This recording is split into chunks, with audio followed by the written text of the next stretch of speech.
It's a teen talk skating podcast where I embarrass myself.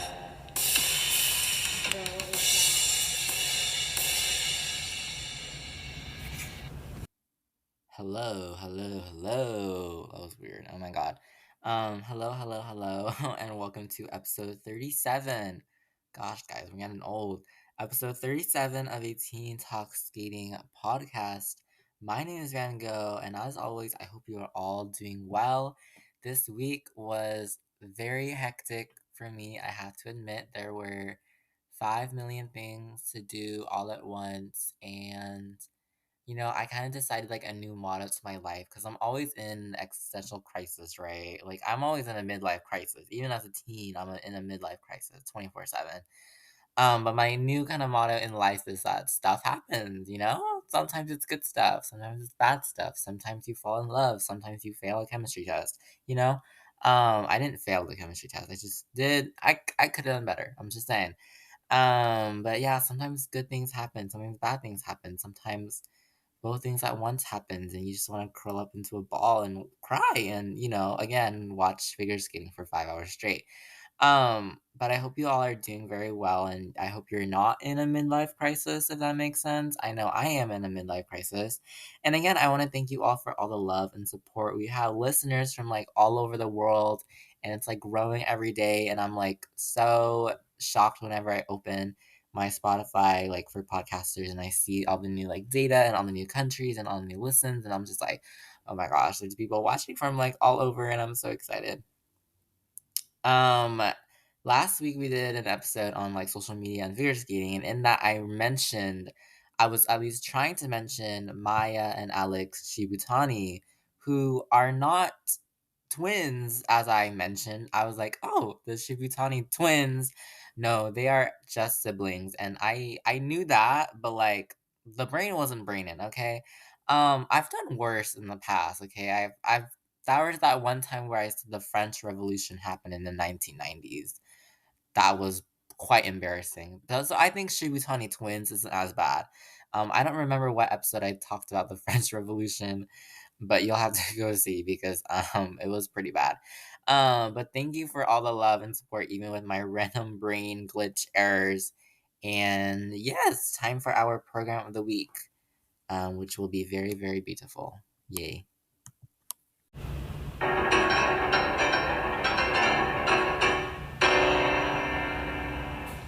Program of the week.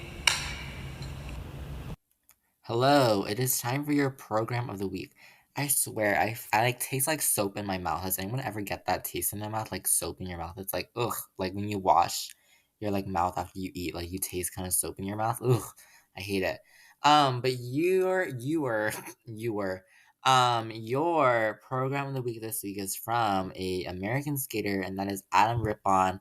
His 2018 Winter Olympics team event, free skate. Oh, this program is beautiful. Now, shout out to Adam Rippon. Obviously, he hosts the Run Through with Ashley Wagner and not Olympic champion Sarah Hughes. Amazing podcast. Love them so much. Shout out to them.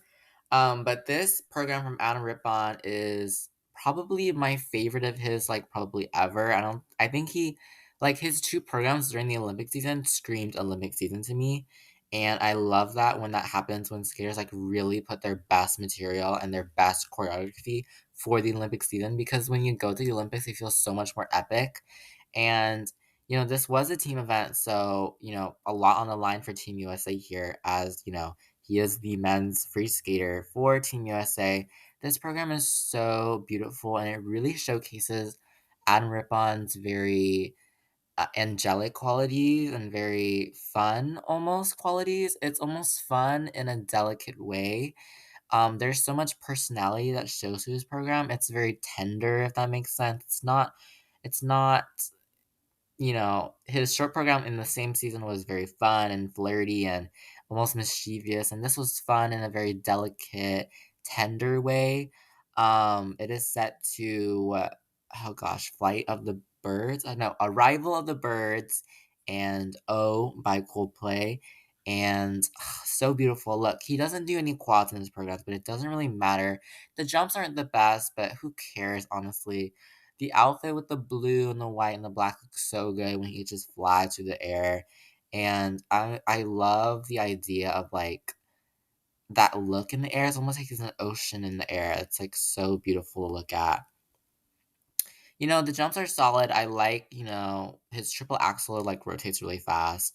And then the real like personality shines through the step sequence, obviously. I think the step sequence is just like, oh my god, Adam Ribbon. Oh my gosh, Adam Ribbon. And his spins as well are so good. The last spin of the program to end off the program is a layback spin, and it just seals the deal. It is very much the cherry on top. It's such a beautiful layback spin. Obviously, the layback spin is not something we see from a lot of men, but Adam Ribbon was so flexible that he could do that position, the layback. And he really sells the idea of being a bird, if that makes sense, from the beginning to the end. Very graceful movements, almost like a dove in the air. I feel like is what Adam Rippon really is in this program. I love it so much. How anything else? And it's that satisfying moment at the end where he's like, "Yes, I did it." It's like relishing that almost victory for Team USA, who won the bronze here in the team event. Obviously, helped contribute to that majorly.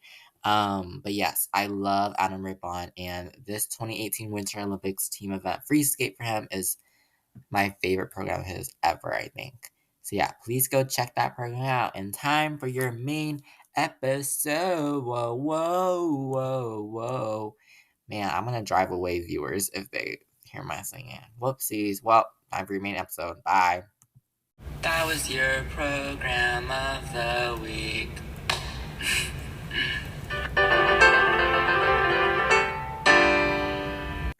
Okay, so last week we did get to take a break from competitions because, my brain and my heart kind of had to rest because I was worried that if they didn't, then I would honestly like end up in the hospital. I was scared for myself. Oh my gosh. Like September was a month, okay? Like in figure skating, September was a month of whoa, whoa, whoa, whoa, whoa, what happened? But yeah, we're back to discussing competitions. I feel like this week, look, they're chaotic, but they're not as chaotic as, previously. This week we kind of we're wrapping up this, I always say that, I don't know why.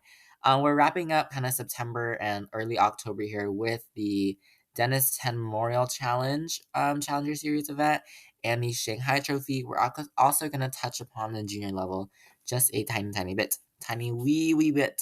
But yes, this is kind of all. This is the like wrap up of September and early October because Grand Prix are literally next week. Like in a week from now, Skate America is happening. We will be in Texas, and Skate America will be happening, which is so insane to me because like I'm scared, I'm nervous, I'm quaking, I'm shaking. Oh my gosh, like I am, like, so nervous for Grand Prix that it's so crazy.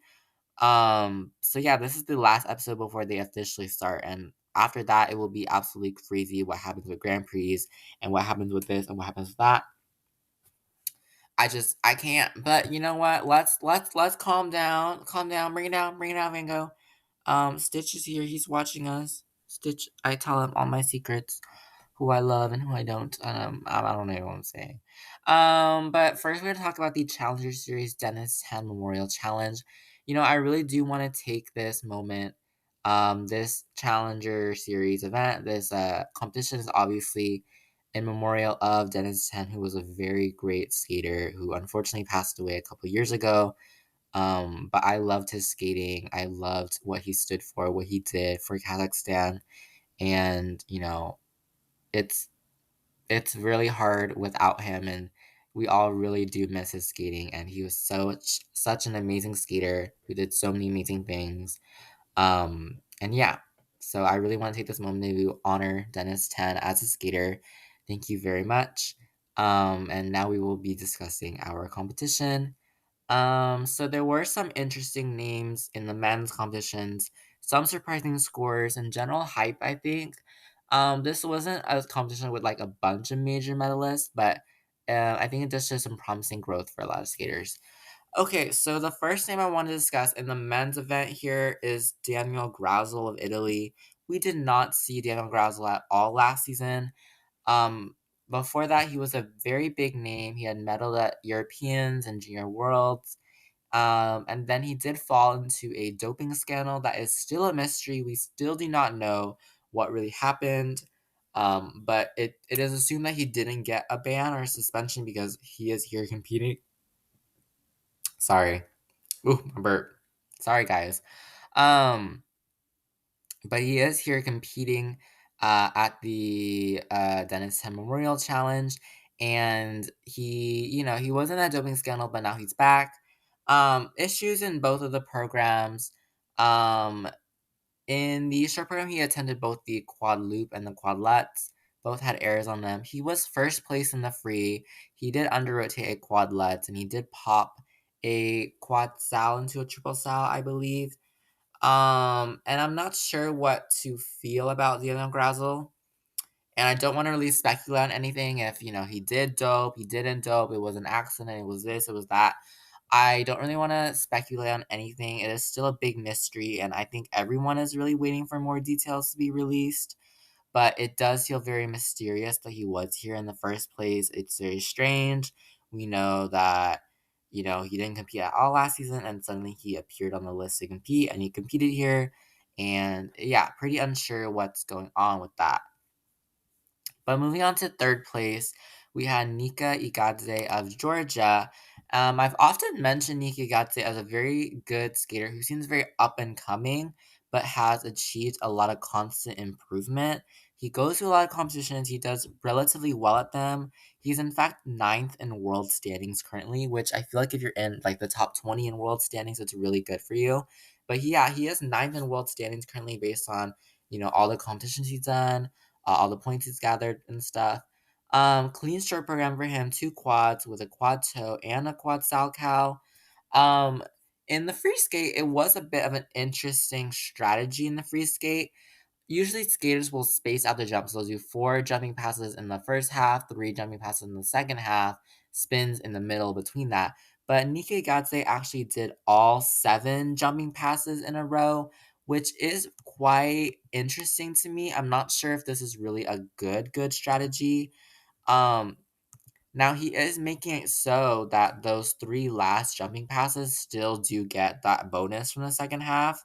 So it's just intriguing to me why he would do that. There is no break in the middle. It is just jump, jump, and jump, and jump, and then spins, and then sequences. It is an interesting idea. I'm not sure if it's really going to pay off for him, but if it works, it works. He's still getting the points, I guess, but kind of composition wise in the program, I don't really enjoy that a lot, but he is very up and coming, and I really do see a bright future for him. Second in the men's event here was Vladimir Litvinsev, who we know as the Lion guy from last season when he wore tiger print for the Lion King. Last season at his championship events, he was at Worlds specifically. He was 25th in the short at World, and he did not qualify to the free skate, but he was 11th at Worlds the season before, so he has done pretty good results. He had a clean short, a minor error in the free. He did, I believe, he was intending a triple axel Euler, triple sal, pop that into a double sal at the very end, but still very good. I feel like we've seen Vladimir Litvinsev a lot around, in these past few seasons, and I feel like he is, again, another skater who's growing. And then, like Mika Gadze, our first place winner here was Mikhail Shailorov of Kazakhstan. Very up and coming name. He did really, really well here at his home competition. Clean short program, just a few minor errors in the free. Wasn't major, didn't lose a lot of GOE on that. No falls and no pops. I believe these were, I think, yes, his short program was a personal best. And his free skate was a season's best. And a 262.33 is a really good score for this early on in the season. And he does have a lot of potential at quads. The short he did a quadlets triple toe combination, which is huge and major. And Mikhail Shadorov, I actually remember him from when we watched him at the World Junior Championships in 2022 when he did a quadlets there and he won silver there behind Ilya Malinin. And so, again, it's really nice to see this junior progression to the senior level. Mikhail Shidorov is definitely someone you should watch out for. I think he is there's just this vibe of excitement about him that I really do think that he has. Perhaps he's part of that next big generation, or perhaps I do think that he could also make a big splash on the scene this season. Yeah. Now for the women's competition. New names here and big scores. I want to talk about Star Andrews from the USA, who was 10th here overall. I love Star Andrews so much, and I know so many people do love Star Andrews and love her artistry and love her style and her fun and everything. But the consistency in her programs just isn't the best technically, and I think that really does bring her down, unfortunately, even though her components are usually pretty good. She did try the triple toe in the short. She did kind of stumble and do an under rotation on the first triple toe, so she had to tack on a triple loop double toe at the end. In the free, there were many issues, unfortunately. There were falls, there were pops, and under rotations for 10th place overall here for Star Andrews, but we've seen her do really good in the past. We saw that Skate Canada free skate 2 seasons ago. Um in the summer, she did really good at a few of her, early minor competitions that she did. And so I do think the potential is there for Star Andrews. The potential has always been there for Star Andrews. It's a matter of putting it down technically. And I think she really does have it in her. And I'm always rooting for Star Andrews as kind of the underdog in the US ladies field. And I love her skating so much. Okay, a new name from Canada that really surprised me at this competition was fourth place here, and that is Uliana Shirayevia. I'm very sorry if I'm saying her name wrong, but Uliana here, she was previously fourth at Canadian Nationals, showing a ton of growth and improvement here. Previously, I did not know a lot about her at all. I think I had heard her name tossed around a few times talking about the Canadian women's field, but Uliana Shirayeva has really made a name for herself here, I believe, at the Denis Memorial Challenge. She was second in the short here with clean jumps. Really good. She is technically pretty, really good. In the free skate, she was fifth. No popping, just some under rotation issues, which I do think there were, a bit of an issue with the rotations here, getting those jumps fully around. But she did attempt two triple combinations, a triple Lutz triple toe, and I believe a triple Lutz Euler triple Salchow. And that is not common these days. Oh, a triple flip Euler triple Sal. It is not common to do two triple combinations. In fact, I believe it's honestly really impressive when skaters do two triple combinations. If she can get them fully rotated is the thing that she kind of struggled with here on them. If she can get them fully rotated, both of them, that's huge points for her.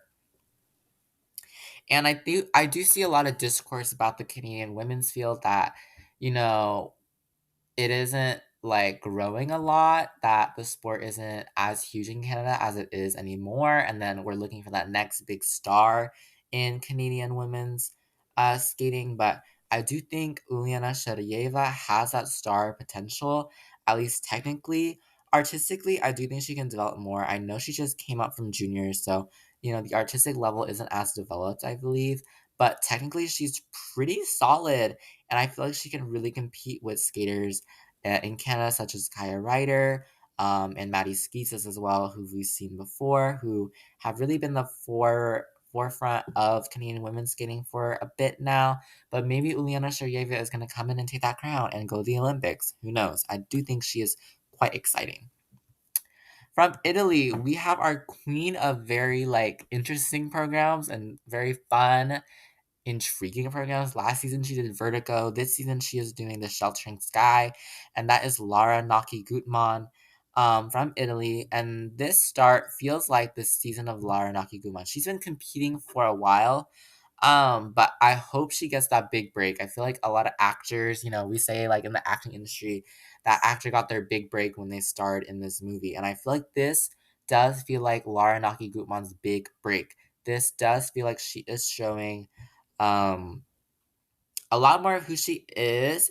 And, I remember her skating in the 2022 Olympics team event in the short program and, thinking she was pretty good. Artistically, she's developed a lot, I have to say. I think her team around her has really worked on her artistry. And I love that for her that you can really see that progression. Technically, she's pretty solid most of the time. She was fourth in the short here, which is a minor triplets issue.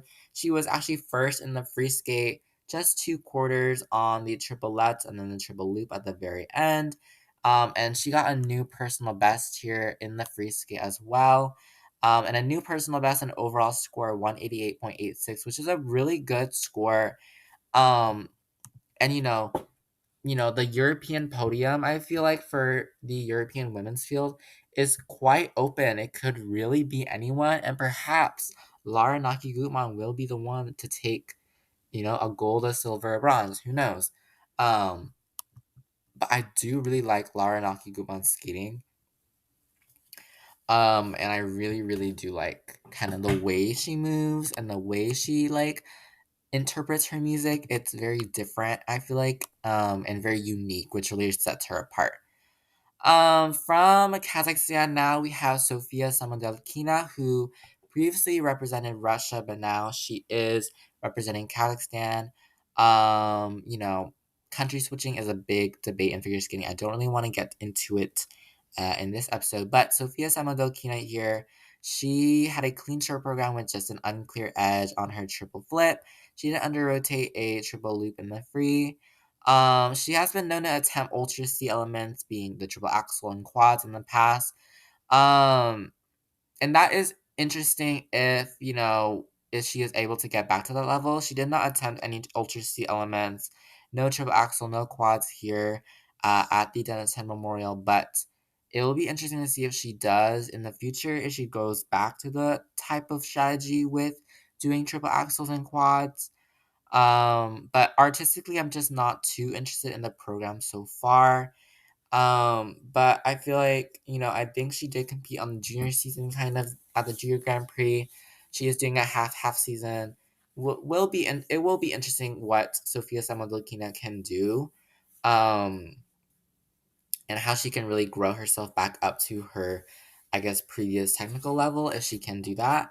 And we'll see at competitions like Four Continents probably and Worlds what she can do and if she can earn Kazakhstan an Olympic spot. And our winner here from Georgia, Anastasia Gubanova. I have to say the programs this year for Gubanova are so much better, so much improvement in terms of artistry. I love her free skate. It's so powerful and dramatic, and it's a different style from the previous things we've seen in the past. I feel like her Olympic season programs were very graceful and elegant and delicate and elegant,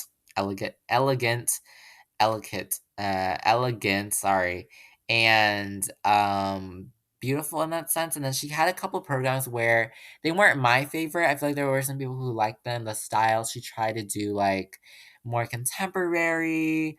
Last season she did that Caruso program that's very like ballady. This season she's doing a lot contemporary classical music. And I definitely see that she could return to the European podium. This season she was silver, last season gold, 2 seasons ago. Scores have not been the best for Gubanova, but I could see it really happening. She did a clean short. She is such a short program skater. Her short is really strong. In the free, there were a couple of errors. There was a quarter on the triple salchow, a slight error on the triple S double axel, and instead of doing a double axel at the end, she did just do a waltz jump, which did not, unfortunately, receive any points from the technical panel. Um, so Gubanova is not the most consistent, but she is fairly consistent, I would say. She's even fourth in the world right now. So that definitely shows how many competitions she's done and how well she's done. Her personal best is 206.52. Here she is 195.91. So, she's done, almost more than 10 points better in the past. And I think she definitely can reach those levels. She does kind of peak around Europeans, peak around the later half of the season. So we'll see then how she can do. but I do think her short program is definitely her stronger program. If she can work on the consistency in the free skate, I do think that she can be a threat for that European podium once again. Perhaps again, even the world podium, because you never know in this sport. Because say it with me, people, ice is slippery. And that was the women's event. The pairs event at the Denis Memorial Challenge had so many surprises. Oh my gosh, guys, I'm kidding. There was no pairs event. Like some challengers do not have pairs events, and the Denis Memorial Challenge was one of them that did not include pairs. So we did not see any pairs here. We will talk about pairs later, though, at the Shanghai Trophy. But here at the Denis Memorial, we did not see any pairs. Was that good? Kind of, because I'm scared of pairs, and I cannot afford to see people fall from throw jumps because they throw them way too high, and I'm so scared that someone's gonna fall and hurt themselves. But I don't know. They're professionals, and I'm just a viewer, and I'm just like, I'm not even the one doing it. Okay, I'm sorry, long rant. Since there's no pairs, let's go straight to La Danse Glace, ice dance. And this was an interesting ice dance competition. I usually say that ice dance competitions are very consistent. They're very straightforward. If you're first in the rhythm dance, you're first in the free dance probably. But here there were a lot of teams that had a lot of similar scoring potential. And what I mean that a lot of teams here were scoring in the 180s and 190s, a few in the 170s. So they were all around the same range of scores. And this was not one of those super consistent first place in the rhythm, first place in the free ice dance competitions. Um, and so I think this really made for an interesting ice dance competition and a bit of, competition between this middle pack of skaters that we were seeing. First team I want to talk about makes me so sad because I love them. They're my favorite underrated ice dance pair from France. They are Marie Dupayage and Thomas Nabe. Remember seeing them at the 2023 Winter Universiade, and I was absolutely obsessed with their style, absolutely obsessed with their personality. And I love them so much for their uniqueness. Look, technically, they the best? Like, probably not. The Twizzles need some work in this. They were a bit unsynchronized in both of the programs, and I really would, like to see them more perfectly with better levels as well. But I love them too much to really care that much. Like, I just love what are names? Oh my gosh. I love Dupayage and Nabe so much. They have a very interesting Benjamin Clementine free dance. It is creative. It is original. It's new. It's different. It's never before seen. Never before seen on TV, guys. I'm just saying, guys. It's just like an info commercial. Like, if I was trying to sell an ice dance skin to people, I would try to sell Dupayage and Nabe because they are so original, unique, innovative, different. I'm so excited for them, and they're my secret European bronze medalist hopes, even though that's likely not going to happen. I hope they get a lot more support from the French Federation, from the judges. Okay, guys, they should be 300 points easy. I'm kidding. But they are so fun and so unique, and their Benjamin Clementine free dance had so many interesting organic movements, and they're so good at movements, and they're so good at it's just they're translating the contemporary dance onto ice, and that's my take on them. From Great Britain, we had Phoebe Becker and James Hernandez. We saw them kind of transition from junior level to senior level last season. It can be a bit hard in ice dance. I've talked about this before. The junior to senior transition levels in ice dance is pretty hard. But I do like them as a team as they do add more love for British ice dance. They do seem fun and different, I guess. Technically, they are, still evolving as a team, not the best yet. Their programs aren't my favorite to connect to, but I do wish them a lot of success. Sorry, success. Their free dance to James Bond does feel it plays into the idea of James Bond a lot of mystery, a lot of intrigue, a lot of more suspense in the program. And I like that they're going into a, different direction with how they're skating. um, and I really do wish them all the best of luck as they continue. From the USA, we have the most popular ice dance team via social media right now. By far, that is Isabella Flores and Ivan Desyatov. They are so big on social media. It's like everything right now in figure skating, I feel like not everything, but they do feel like they are the hot thing to talk about.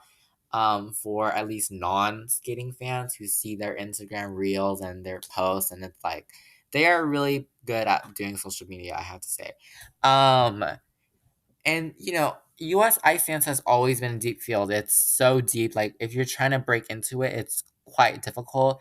And Isabella Flores and Ivan Desitov are just breaking into it, I feel like. So they are quite middle of the pack, or you know, maybe they could rise up to the top. I definitely do think they have a certain uniqueness and creative appeal. Here they skated for their free dance to the soundtrack of the movie Poor Things, and I like the use of contemporary music. I like the idea of bringing something very new. I think did the movie come out this year or last year? I can't remember, but it's very recent. Last year, okay. Poor Things did come out last year, and it's super new, and they're already using this new music, and it is quite unique. You haven't seen this before, so you do think, hey, this is really good, this is different, this is unique, I like this. And I thought the Poor Things Freelance was very interesting. um kind of the roles they were playing within it. I wasn't too sure what the story was being, but I did feel like Isabel Flores was kind of like running away almost, and Desi Top was like chasing after her kind of thing, but then they were together, and like, it was different. It was new. Um and I'm excited to see what happens at nationals. I feel like nationals for US ice dance usually tells like everything, because there's just so much to say, so much to do, so much to like pick apart in the US ice dance teams. There's so many teams, and just, very limited number of spots to go to Worlds or the Olympics for those teams. From South Korea is a team that has grown a lot since their junior seasons, and that is Hannah Lim and Ye Kwan. They have grown a lot artistically, technically, and I think theatrically wise, like they feel like two musical kids or two theater kids that ended up in figure skating is what I'm trying to say, because they're so expressive and they're so fun, and I like that they're different, and they're bringing something very fresh and very young and fun, and they feel young, they feel youthful, they feel like they're here to they feel like they're very serious, but at the same time they are not afraid to let some of that youthfulness kind of seep through, and that energetic, bright kind of feeling seep through in their skating. They had a very fierce and fun Cruella themed free dance. In fact, it was so fun that there was a Reddit post about Hannah Lim and her trying to sell the character of Cruella, which I do think she does so beautifully. And they're definitely hoping to get an Olympic spot for Korea for sure. I totally believe in them. And again, I love that young, youthful element from them. Okay, fourth here was the first pair of Czech siblings, and that is Mrazkova and Mrazek. In the rhythm dance, they did side by side cartwheels. Like, okay, they should totally make that an element, like side by side cartwheels. I'd rather see that than a side by side triple toe, that's for sure. And then in the free dance, they did a lot of they did a handstand at the boards. It was the most crazy thing I'd ever seen in my life.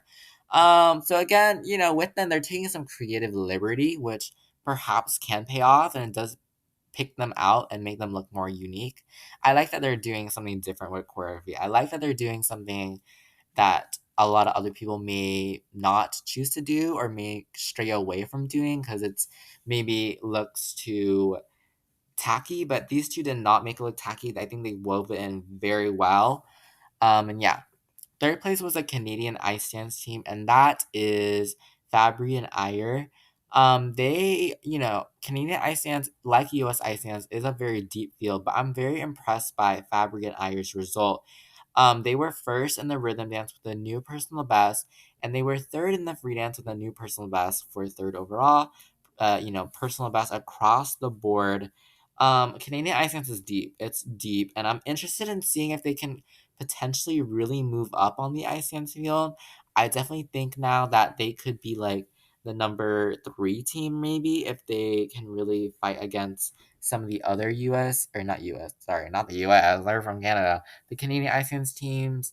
We know we have Gilles Poirier, and we have La Jolie and Laga, and now Fabry and I are maybe the next team to come up, and I hope they get a lot of support.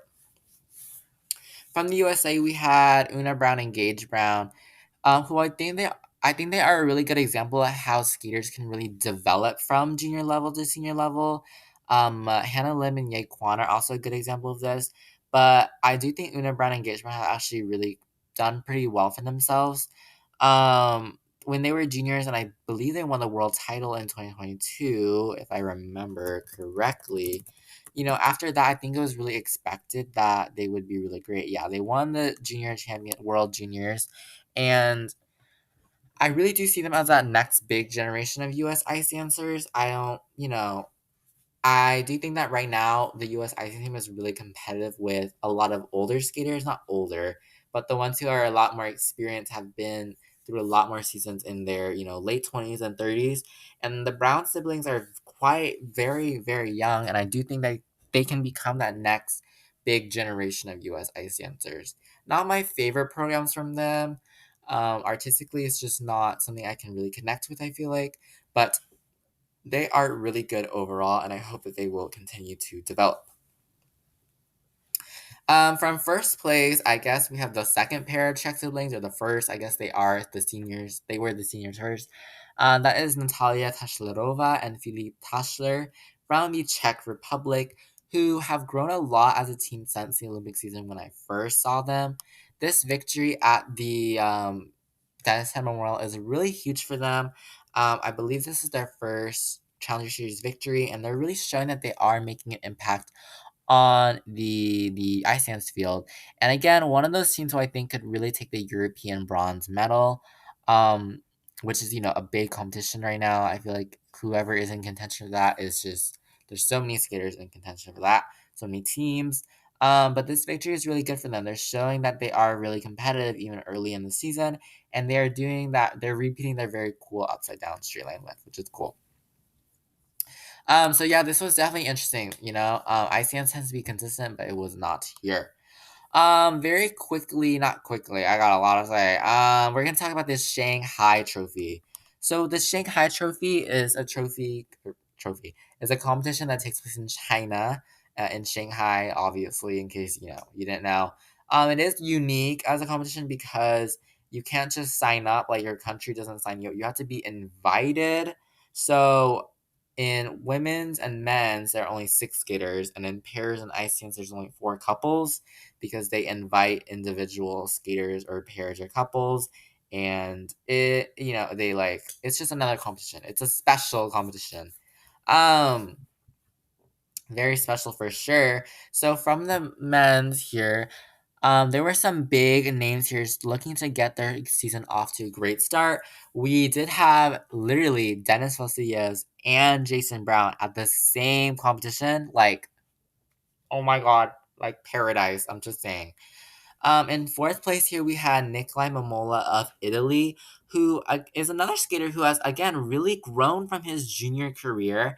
Many impressive results last season for Nikolai Momola. He was, I forgot the exact placing, ninth at Worlds, I believe, or like, I think 9th, 10th, 11th, something like that at Worlds for Nikolai Momola. He can land a quad lutz. It's crazy. He was last in the short after a fall and an under rotation on the quad lutz, but then he did go to third in the free skate with some spin errors and some edge errors on his lutzes, that the judges really did point out quite a lot, is that he did have a couple of edge errors throughout his programs, but really good for him. And I do feel like he is a bud, I guess, and he's really, really starting to grow and grow and grow and eventually blossom out into the field of figure skating. I think he adds a very new style. I feel like Nikolai Momola has a new. His way of jumping is quite unique. I feel like he does quite fling himself into the air, but he does it. I don't know. It's interesting. Okay. Sorry, third place does not need an introduction on a Teen Talk skating podcast because I love his skating and you know that, and that is Jason Brown. Jason Brown. I love Jason Brown so much. Like how can you not, right? He's just like a floss ball in the field of figure skating. He's like Stitch, but like human, and like he just seems so kind, and like I just want to meet him because he's like my hero, guys. His short program, if you remember last season, Jason Brown originally had a free skate to The Legend of Tarzan. He actually switched it out and replaced it with an older program, The Impossible Dream. And his short program this season is actually a re-edited version of his Tarzan free. You know, I like that idea of recycling the program and trying to see what went wrong and how can we do it better now. I'm still not in love with the Tarzan theme for Jason. He did fall on the triple axel with an under rotation in the short, but you know, I'm sure that I'm gonna grow to like it more because it's Jason Brown. I feel like he can sell the Tarzan vibe. The free skate was very, very pretty to look at. It was set to Spiegel im Spiegel by Arvo Bart, and this piece of music, if you do know it, if you don't, go listen to it or, you know, watch the program. But it is very simple, elegant music. It's almost like bolero like. It's a bit repetitive and piano like. And it fits Jason Brown like a glove because I think Jason Brown, he has that style that really adapts to music in the sense that adapts to music that is so delicate and fragile. It makes it feel so fragile. It's jaw dropping. There were two undertation calls in the free and a pop three triple lets into a double lets. But the artistry is unmatched. I have to say the artistry was super impressive here in this program. In third place we had, or no, in second place, sorry, we had Dennis Valcias. Oh my gosh. You know I love him so much from Latvia. I can't believe we had Jason Brown and Dennis Valcias at the same competition. Like, so early in the season too. A very good competition for Denis Valcias here. It really gets my hopes up for like his world domination, like Amber Glenn and her world domination that I'm hoping for this year. His short is still very disco-y. It's fun, it's unique, and it's bright. So much so that it's probably a future program of the week. You know, in a year or so. It was clean in the short, except for an unclear edge on a triple flip. But it's fun, and he looks like he's having fun. He sells it so well. Look, a few issues with under rotations in the free, but he got the quad sal done with an under rotation, unfortunately. But there were no pops, okay? No pops. And I think that was an issue with Dennis Vosseus in the past, was popping jumps. But in this, there was no pops, and good for him. European podium, world podium, Olympic champion. I say yes, yes, yes for Dennis Vosseus. And first, we had Junwan Cha. Last season was a big rebuilding season for Juwon Cha. He had won the 2023 World Silver, but injury really hindered him. In the short, he just did an under rotation on the triple S triple loop. A free had a quarter call, an under rotation call, and a fall on the free on the quad toe. But he did still win by a considerable margin over Dennis Vosias of about 12 points. His outfit, that's what I'm talking about, people. When I think figure skating outfit, yeah, that's what I'm talking about. And I'm really hoping he can really build himself back up to those great results that he had 2 seasons ago. For the women, I really loved a lot of the programs that these women did. First up from Poland, we had Ekaterina Kurokova, and I've always loved Ekaterina Kurokova's skating, and I definitely love the program this season. I think she is experimenting with two styles that I quite like. Her short program to Let's Get Loud by Camila Cabello is really fun, and I like that she's having fun, and it does feel like she is having fun on the ice. It is a bit of a new style for her. I feel like we've never really seen her do this very upbeat not tango, upbeat kind of, I don't know how to explain, very upbeat style. Her pre-program this season is to Cats, and you know, I Cats is great. I feel like this is my favorite Cats program I've ever seen. Cats is not my favorite soundtrack, but she is selling it. She has cat ears, guys, okay? Like, I'm just saying, there is a Cats program. You better be wearing cat ears, okay? All that's missing is like some whiskers and like a tail, you know? Like, it's like fine. It's just like the CGI version of Cats that we all loved. Um, but yeah, a free program to Cats is a bit wild. She skates in Macavity and then she skates to Memory, and she has a costume change in the middle. Like, what, girl? I don't know. Ekaterina Kodakova, like we love, right? But she seems to vibe with cats, and if she's vibing with cats, then I vibe with cats too. Um, in the short program, she did have a edge call and a downgrade on a combo in the short. It was pretty obviously under rotated. She was attempting a triple triple, which she doesn't usually do in the short. And then free skate, she did fall with a downgrade on the triple loop, but there were some quarters, but that triple Lutz Euler triple flip combo was still strong. In third here, we had Luna Hendricks of Belgium. Last season did kind of end on a sad note for Luna at Worlds. I really want to root for her this season and do even better. That fourth place at Worlds after being first in short did kind of hurt a lot. It hurt me a lot. But I really do hope that Lena Hendricks is gonna get back up to that level that she was at. This season, it's not so much Take Me to the Club, Take Me to the Disco, Queen anymore. That is gone, and there's a kind of a new Luna Hendricks. Her show program is set to Black and Gold by Brenda Whitaker, I believe is the name. Sorry if I got that wrong. And this is a fun program that is a little jazzy, I feel like. Jazz is not a style I thought Luna Hendricks could really rock, but she definitely does this so well. An interesting ending pose at the boards with her leg up. I don't really know. Here she did only do a triple flip double toe instead of a triple flip triple toe, and she did under rotate her triple lutz. Quite difficult to see that she didn't really get the she didn't really get the scores that she likely wanted. Her free skate was a lot more problematic, unfortunately, here, but her free skate is said to believe performed by Madeline Bailey, and it is quite lyrical, and I feel like we haven't seen Lena Hendricks do a lyrical program for a while, since maybe the Olympic season with her Carito short program, but this style was very angelic, if I have to say, and very honest, I feel like, and I like that we're seeing this very open and honest side of Lena Hendricks. The free quite a few issues. She did a single axle instead of double, triple or double flip instead of a triple flip. There was a really bad fall. I really felt very concerned for her on a triple Lutz, and she under rotated a triple Sal Cal. But she did end up third here, and I'm hoping she can go even further. Brady Tennell, Brady Tennell, Brady Tennell. Second place here was Brady Tennell. Last season, we saw Brady for like two competitions and then she went away because injury plagued her again. And I'm hoping that was like the last of that injury because oh my god, it was so unfortunate seeing her getting injured, coming back, and then getting injured again.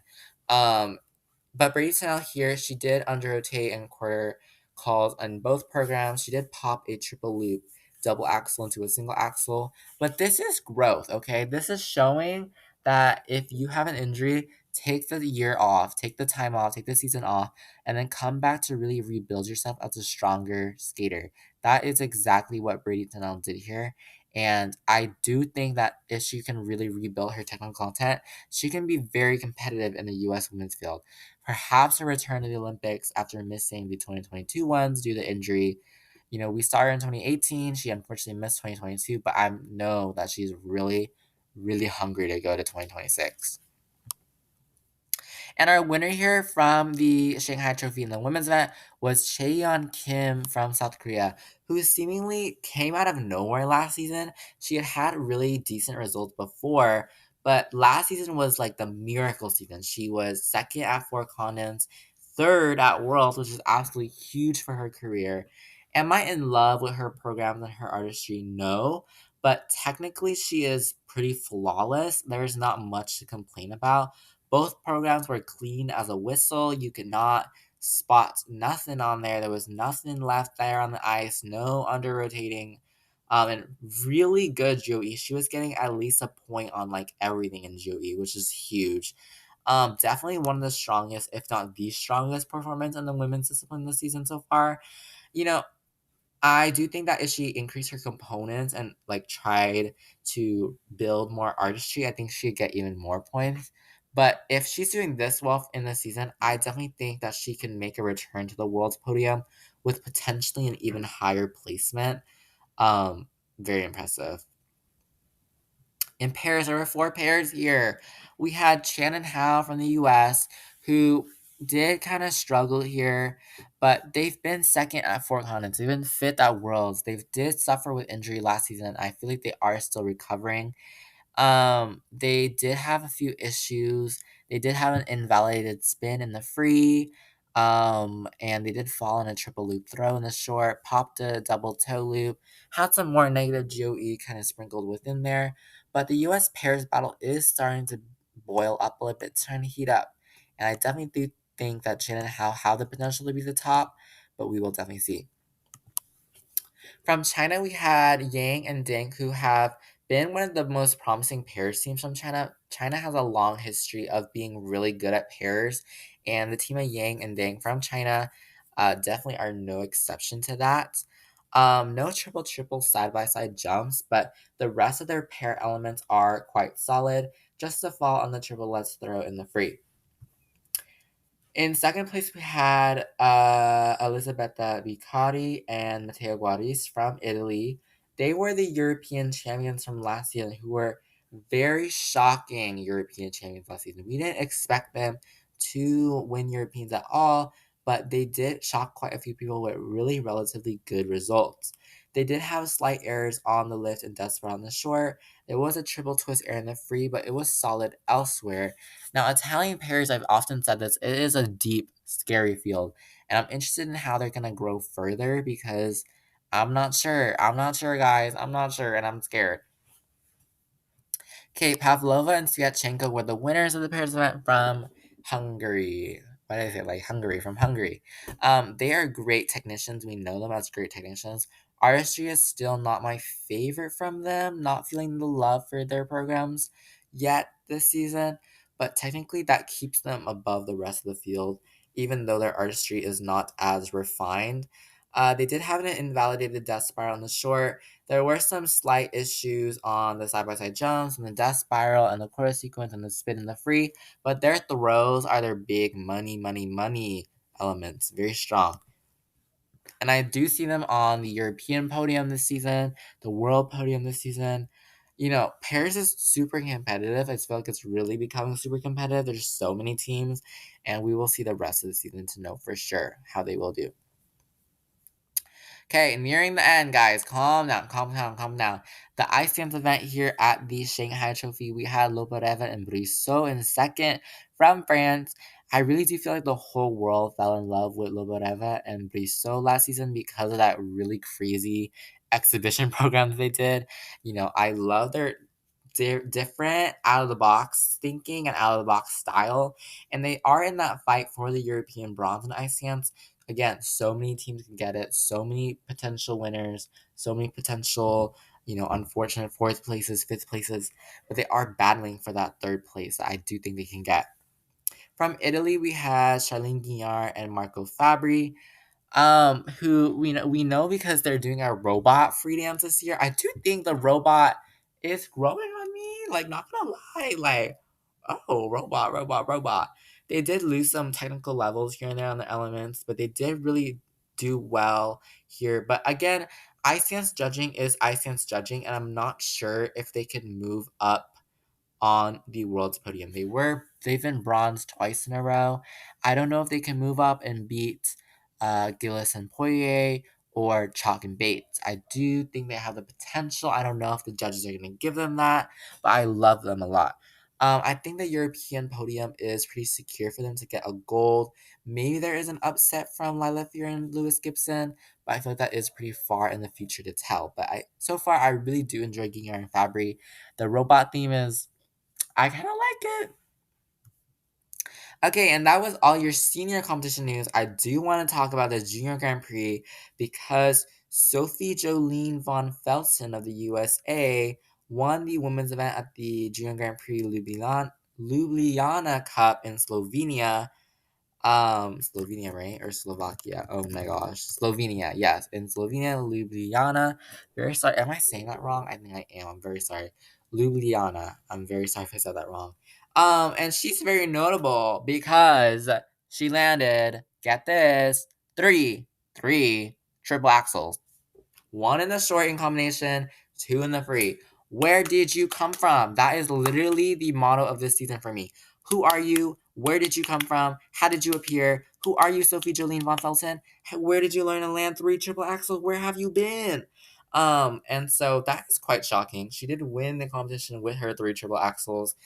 I just wanted to talk about that real quick because I freaked out about it. I was like, huh? Huh? Huh?